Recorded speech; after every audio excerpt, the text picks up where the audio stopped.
Brexit saga continues as UK and EU set to negotiate New Zealand-style agreement.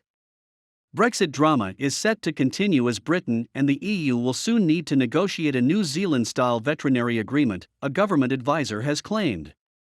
Downing Street has confirmed Brexit negotiations with the EU will start up again this week, with talks on financial services.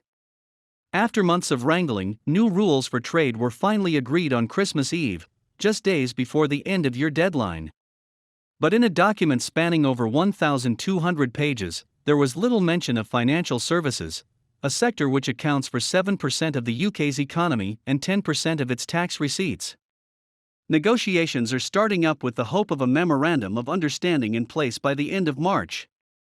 The Prime Minister's official spokesman said, "The Treasury has been in contact with the EU on it and the discussions are starting this week at an official level."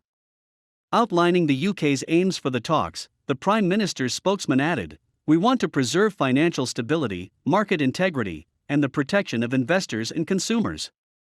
We did push for a broad agreement on financial services as part of the negotiations and the Treasury will continue that work with the Commission beginning this week." The joint declaration was clear: "We are aiming to agree a memorandum of understanding by March."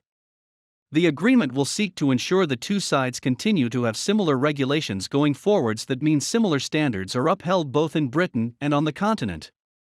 Financial services are not the only sector that the EU and Britain have to hold further negotiations on, though. As it stands, New Zealand appears to have a closer relationship on sanitary and phytosanitary measures, SPS, with the EU than Britain, with an agreement that limits checks and simplifies paperwork.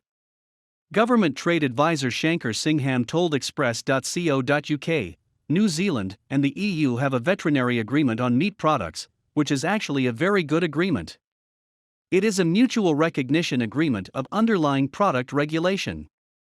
So, even though New Zealand and the EU have different SPS regimes for meat, they recognize each other's underlying product regulation.